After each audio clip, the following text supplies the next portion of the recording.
एक सरोवर के किनारे एक सारस पक्षी का जोड़ा अपने दो बच्चों के साथ रहता था। दोनों अपने बच्चों का बारी बारी से ध्यान रखते थे। उनकी जिंदगी बहुत अच्छी तरह गुजर रही थी।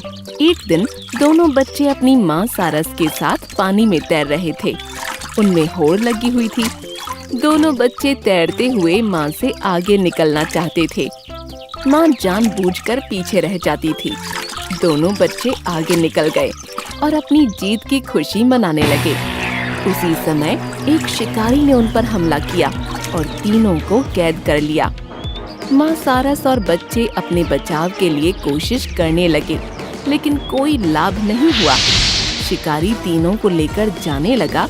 तब नर सारस बच्चों का पिता सबको बचाने के लिए सामने आ गया। वो उड़कर शिकारी पर हमला करने लगा। शिकारी भी नर सारस पर आक्रमण करने लगा। दोनों में भयंकर युद्ध चलने लगा। शिकारी ने सारस को बुरी तरह घायल करके एक गड्ढे में फेंक दिया। नर सारस पूरी तरह घायल होकर गड्ढे में फंस गया। उसकी आंखों के सामने उसकी दुनिया लुट गई और वो बेचारा पूरी तरह से लाचार हो गया। शिकारी को 3 पक्षी मिल गए थे, इसलिए उसने घायल सारस की तरफ ध्यान नहीं दिया। उसे इस बात का भी आभास था कि नर सारस को ले जाना उसके लिए खतरनाक हो सकता है। शिकारी दोनों बच्चों और मादा सारस को लेकर वहां से चला गया और नर सारस गड्ढे में पड़ा हुआ मदद की गुहार लगाता रहा। उसकी मदद करने कोई नहीं आया। उसके अंदर उड़ने की भी शक्ति नहीं रह गई थी। एक चील उड़ता हुआ गड्ढे के पास आकर बैठ गया और सारस को ध्यान से देखने लगा। अरे सारस, गड्ढे में क्या कर रहे हो? मछलियाँ पकड़ रहा हूँ।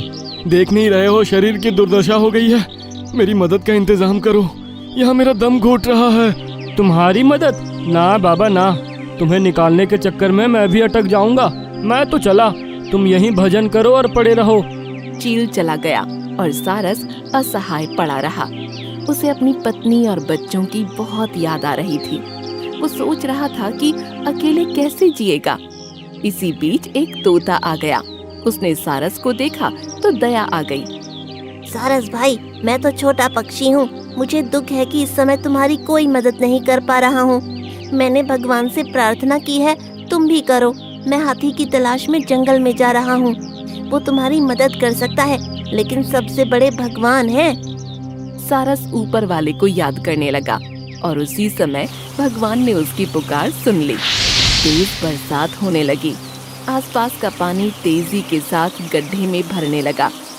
पानी भरने के साथ साथ सारस भी ऊपर आने लगा। अंततः पूरा गड्ढा भर गया और सारस बाहर निकल आया। दिन बीतने लगा। सारस का जख्म भरता गया और वो स्वस्थ हो गया, लेकिन उसके मन का जख्म भर नहीं पाया।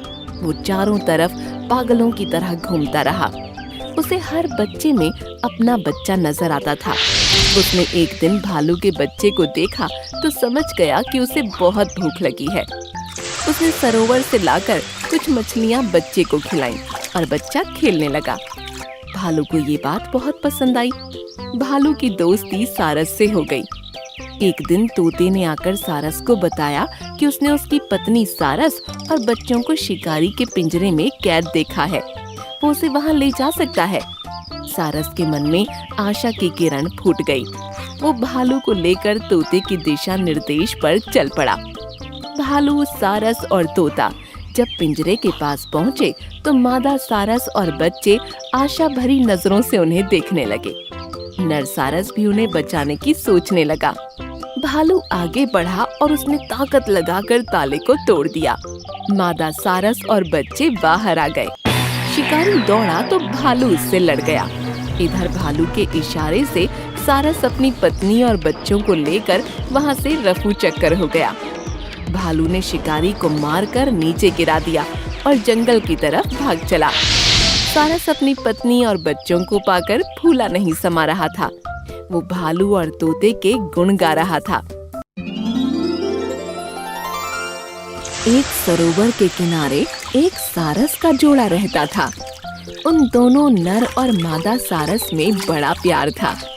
वे सरोवर के आसपास ही रहते थे। और सरोवर की मछलियाँ खाकर अपना जीवन बिता रहे थे। उनका एक मित्र नेवला भी था जो पास में ही रहता था। एक बार मादा सारस ने 2 अंडे दिए।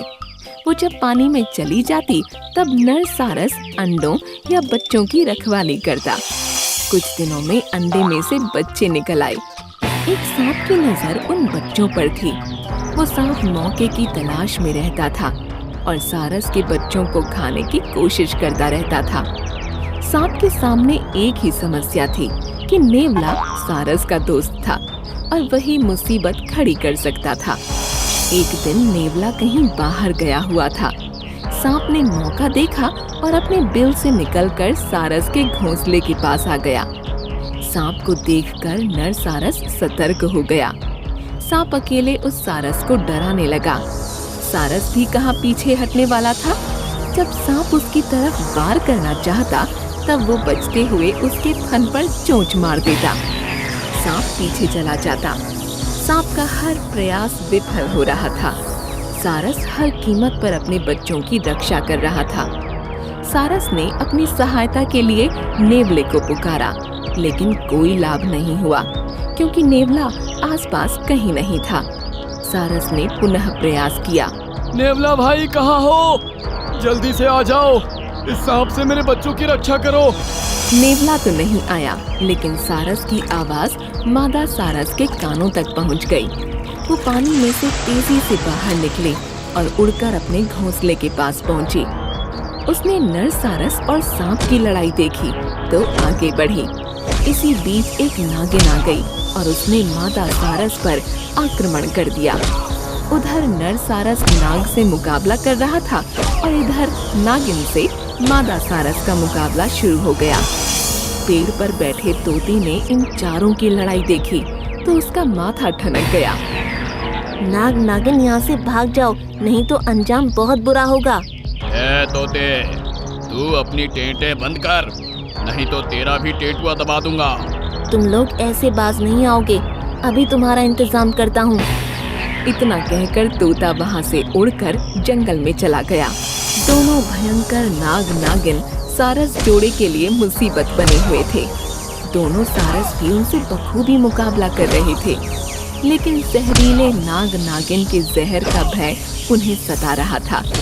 नाग नागिन का एक ही सही बार उनकी जान ले सकता था। वे अपने बच्चों की जान बचाने के लिए अपनी जान की बाजी लगा रहे थे। वह बड़ी सतर्कता से लड़ रहे थे। उसी समय नर सारस हताश दिखाई देने लगा। उसकी ताकत कमजोर पड़ रही थी।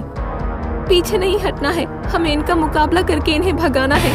अपने बच्चों को किसी भी कीमत पर बचाना है। हिम्मत मत हारना, हम ये लड़ाई जीत सकते हैं। ऐसा लगने लगा था कि नाग और नागिन दोनों मिलकर सारस दंपति को परास्त कर देंगे। उसी समय एक और नाग आ गया।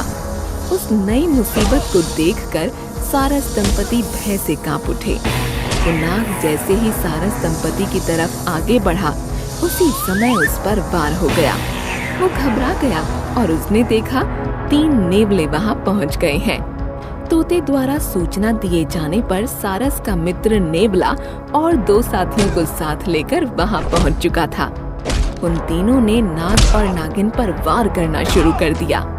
तीनों नाग नागिन पर जैसे वज्र प्रहार होने लगा। तुम लोग मेरे सीधे साधे दोस्त सारस के बच्चों पर आक्रमण करने आए थे। अब अपनी जान की खैर मनाओ। मैं कुछ समय के लिए अपने ससुराल क्या चला गया, तुम लोग यहाँ तक पहुँच आए। तीनों नेवलों ने मिलकर सांपों की बुरी दुर्गति कर दी। शेर को 1.25 शेर मिल गया था। नाग नागिन पीछे हटते हुए चले गए। एक नाग का प्राणांत हो गया और दूसरे नाग और नागिन भाग गए। सारस दंपति और उसके बच्चे सुरक्षित थे। नेवला भाई, बहुत बहुत धन्यवाद, तुमने हमारी और बच्चों की रक्षा कर ली। अरे ये दोनों मेरे भी प्यारे भतीजे हैं। अब मैं तुम सबसे दूर कभी नहीं जाऊंगा। इस तरह शेर को 1.25 शेर मिल ही गया।